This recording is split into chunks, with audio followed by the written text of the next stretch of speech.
With Oblivion Remastered releasing, there has been a lot of consternation about the lock-picking mechanic.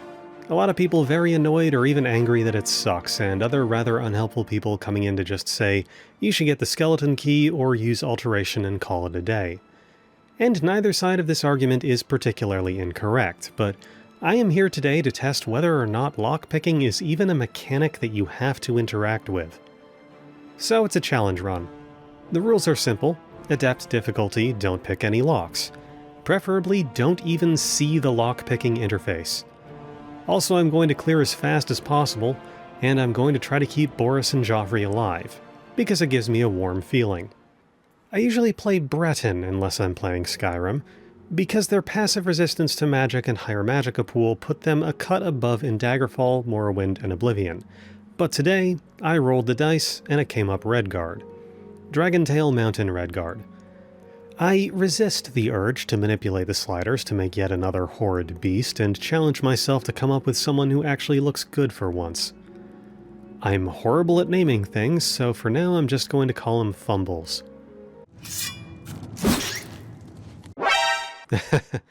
Yeah. The very first door has a very easy lock. Thankfully, there's a key to this one. It's not the lock-picking tutorial or anything. You never really notice how many lockpicks are in these sewers until you've sworn to never pick one up.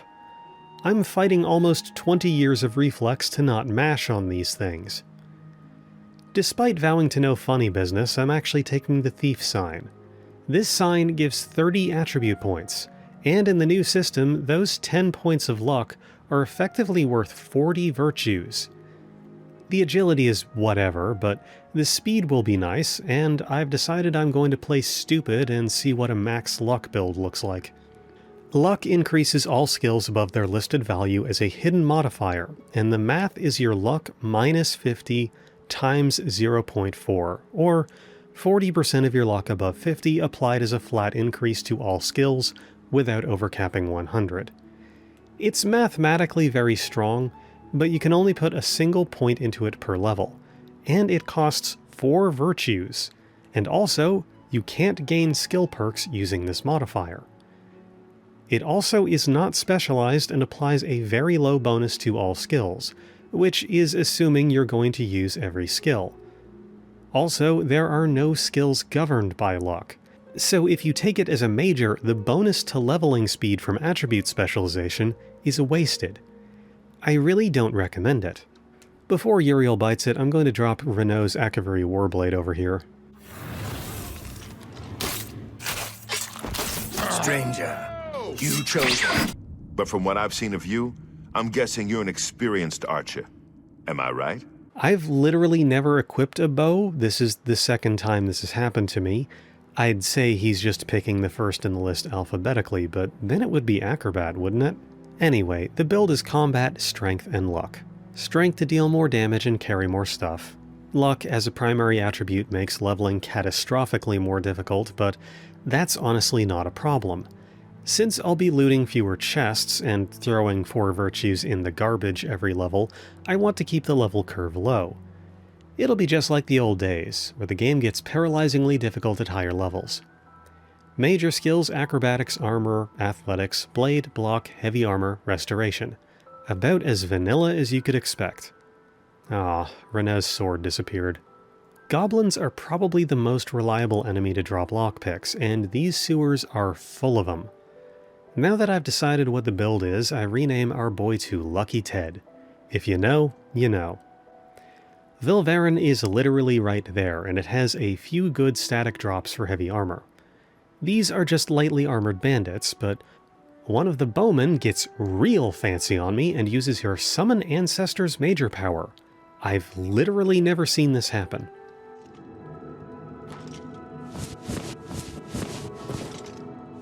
Also, I get ambushed by a conjurer and he drops an enchanted shirt to sell. Nilphus O'Melion is a general trader in the Merchant's Inn. He was added by an official plugin, so he has absurdly deep pockets and a pretty low mercantile skill. You can sell pretty much anything to him at any level for some good gold, even without haggling. But if that's too good for you, Jensen's Good as New merchandise is a pawn shop with a low mercantile skill, so you'll get good prices there. Getting different prices at different shops based on the shop's ability to haggle is a staple of the Elder Scrolls all the way back to Daggerfall. They cut it out of Skyrim though. What a surprise. I switched to a steel claymore from Joffrey Supplies, but I must admit I gotta be missing something, because the two-handed moveset is way too slow to do any real damage in this version, and the damage values always seem to be the same as one-handed weapons. Not much to worry about in the Oblivion gates since... Huh. First time for everything. Thank the others. Yeah, hurry it up. Captain. The cat. Go get him, Tiger. Anyway, to my knowledge, no locks can even be picked in Oblivion, which is to say, the Deadlands, which is what this fiery hellscape is called. Since the game is called Oblivion, but you go into Oblivion in Oblivion, it's... well, you know what I mean. Anyway, locks in the Deadlands can never be picked. They always require their specific key, and gracefully, rather than locked chests with loot inside, we just get these flesh sacks called the Punished, which have an absolutely incredible loot table in my experience. I'm only planning on closing like 3 Oblivion gates, and I'm not going to re-roll my sigils, so let's pray for something good. Something I obsessively do in the early game is to always check all generic crates and barrels for repair hammers. They spawn pretty regularly and are fairly expensive. I've sworn to die. Have you? Talos bless me. You're back. By the nines, Joffrey, you sent that guy to Messer. I appreciate the detail that the Mythic Dawn couldn't pick this lock, so instead they just smashed through it. If only it were so easy. Out of habit, I start grinding acrobatics and restoration while waiting for Martin to finish his speech, and then I suit up with some Blades armor. Statistically, it's kind of a middle ground between iron and steel, but it's the best I've got right now. Oh, let's check that sigil stone. Fortified blunt? It could be better. Level 2. We need to be at least level 2 to complete the game now. The Clavicus Vial skip was patched. I'm going to be putting all my points into strength, speed, and luck. Only strength actually makes me better in combat. The speed is just to pick things up a bit.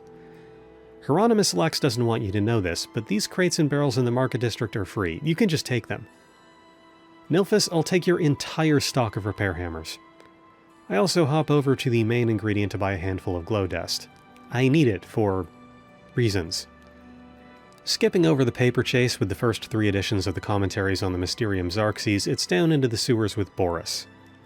I'm legitimately scared of this section because it spits you out into the Imperial City sewers, and most of the exits I remember are people's basements, with the doors being completely locked. I think I'd better be the one to handle the meeting. What makes you say that, Boris? Do I really look like an Imperial spy?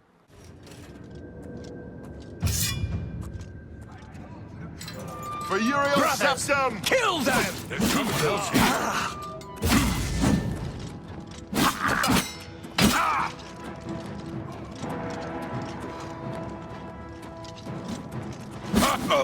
Whew, first try.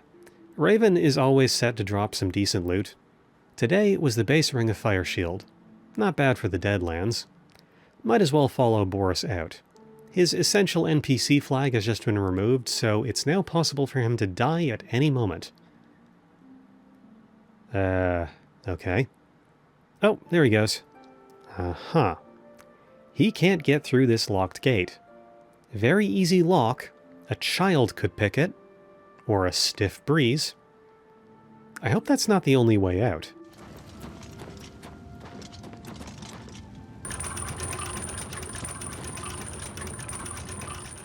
Oh, thank Talos. You be good down there, buddy. Live well. This was the point where I legitimately expected the run to end, so it's all gravy from here. With all 4 commentaries in our inventory, we can skip talking to Tarmina and just pretend we decrypted the puzzle ourselves, and head to Green Emperor Way at midday. Grinding restoration and acrobatics all the while because I'm easily bored. I really shouldn't be doing this. It only makes the combat more difficult. Now we're off to the Mythic Dawn Shrine. This is the first part of the story where I consider what the hero of Kvatch is doing to be above and beyond a mortal man. Closing an Oblivion gate? Pfft. Captain Bird can do that. Argonians in Blackmarsh, drunk on hissed sap, legitimately won the war against the Deadlands and started counter-invading it. Mehrunes Dagon had to legitimately stop invading that province because he was losing. The invasion of Cyrodiil is a skill issue. No, we're not just running into the land of Berry Blast Gatorade and high-fiving an orb. We're wading into a hive of highly trained mages alone. There's dozens of them. No one person should be expected to survive coming out of this. Rather than trying to fake my way in, I just choose the brute force approach. I do not fear death! Lord Dagon! Right. Spells can hurt you when you aren't a Breton. That'll take some getting used to.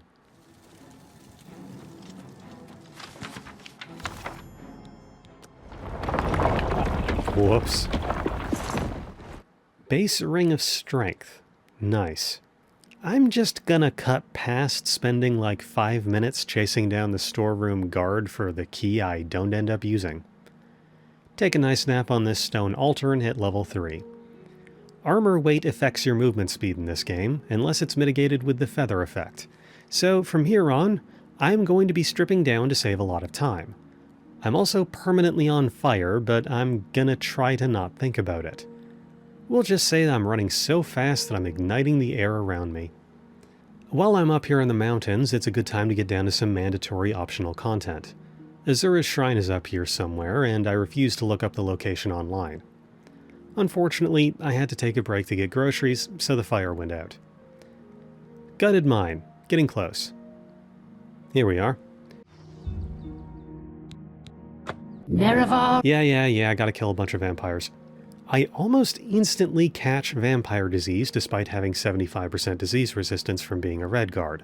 These vampires are pretty spicy at any level, but if you can drag them out into the sunlight, it'll not hurt them at all? What the hell?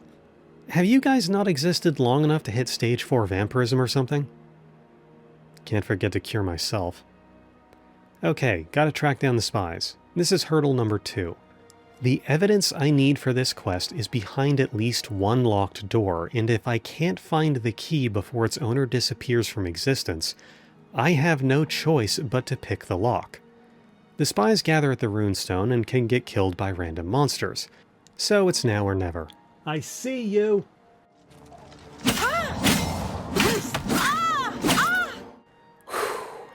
Jural's key, basement key. Keys are nice. I like keys. Not out of the woods yet, though. Let's check that house. Door unlocks just fine, but this chest isn't associated with either of those keys. Was the evidence in the chest? Captain Bird tells me there were 2 spies. Let's check it again. Oh my god, I missed this basement hatch. Okay, we're cool.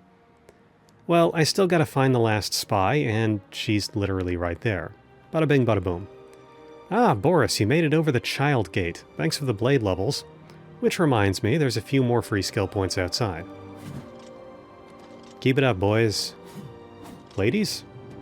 I can't tell through the armor. Now Martin wants a Daedric artifact. I knew he'd need one eventually, but I didn't think it was this soon. If you can possibly avoid it, do not give him Azura's Star ever, since it's basically the best Daedric artifact, hands down, but it's also the fastest and easiest, and this is just a throwaway character. The correct relic to use is probably the Mask of Clavicus Vile, since it's completely power-crept by the Armor of the Nine, although you do need to give up Umbra for it. Time to teach Bird how to close a gate. Here comes another one. So far so good and all that.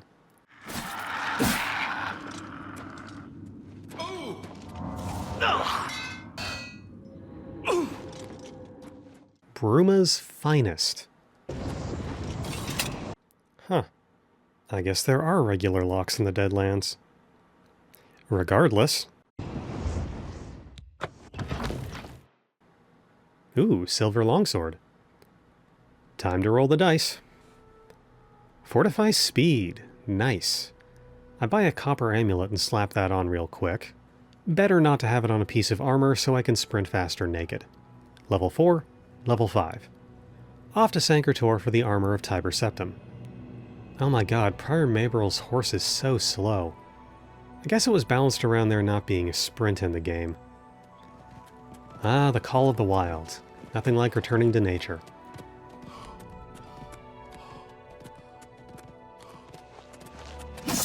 Damn it. Huh. These skeletons killed a deer. I guess they're flagged as hostile to everything. Mace of Repelling. Turn undead on strike. Well, that kind of trivializes the next hour of combat. Hotkey the mace to 2 and the sword to 1, and everything will be too busy running away from me to fight back. It's actually kind of sad. Really no use for wearing armor in here. Ghosts mostly use magic. Northwind, an Akaviri katana that deals frost damage on strike. Well, it's a strict upgrade.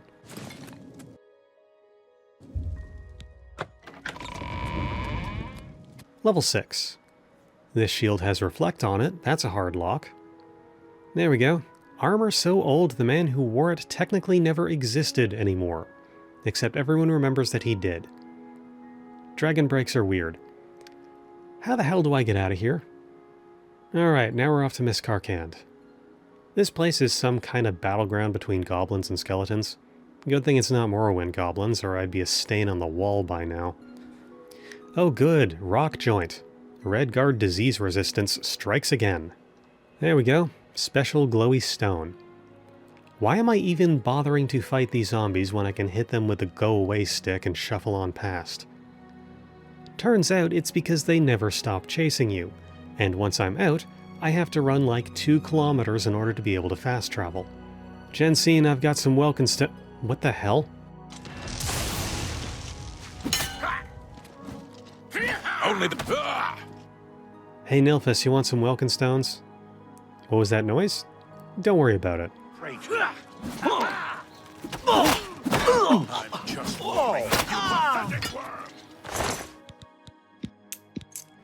Damn, recharging is expensive. This is why you never destroy Azura's Star. Alright, time for the climactic showdown. Martin? Martin, you planning on showing up, buddy? Oblivion. Never let anyone tell you the remaster isn't faithful. This is why you rotate your saves. Still hasn't crashed on me, though. Okay, so I have done exactly 0 of the Defense for Bruma optional objectives, which means that the defensive line of this grand battle is a bunch of villagers in leather armor, some of which don't even have weapons. Captain Bird and Martin can't die, but Joffrey and Boris absolutely can die, and I'm basically rolling the dice on the hopes they'll still be here when I get out.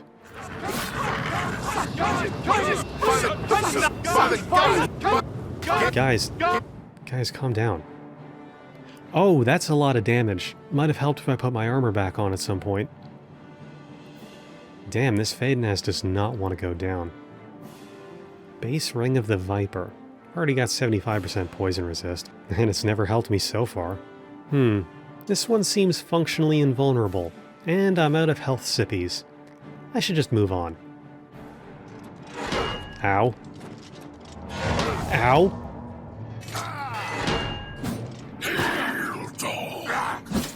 Ooh, suck it. Base Ring of Heavy Armor, huh? I could take it or leave it. What's it gonna be this time, boys? Oh right, the Sigil Stone is a quest item. Hey, both my boys made it through. Wow, the entire militia got crushed. We won. Jesus, Martin, don't do that to me. Level 7. And we're off to Paradise. You know, I've gone this whole time without using Redguard's major power, Adrenaline Rush. Let's give it a shot. Oh my god, hi dear. Who's a good girl? Who's a good girl? Bye! And now back to the wall. When he was betrayed by those that served him. Pain redeemed.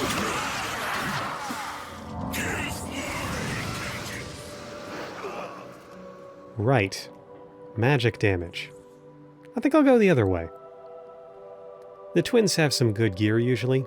Let's see what it is today. Ooh, 8% reflect on a ring.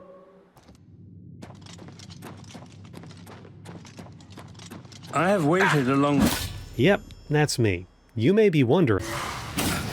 Cause is already lost. That's better.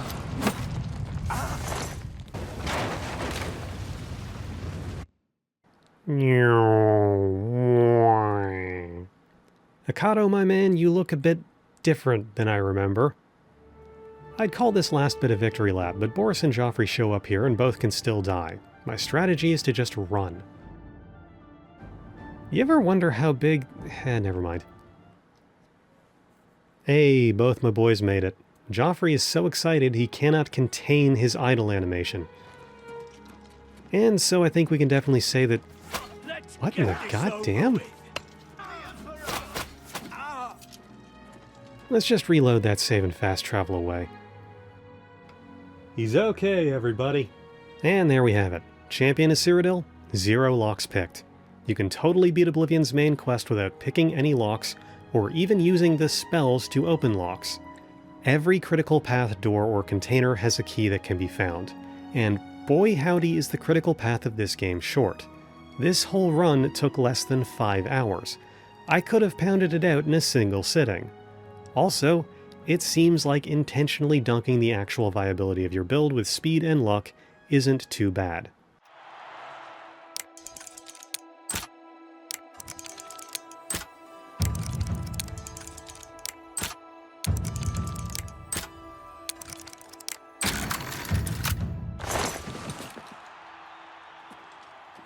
Bunch of crybabies.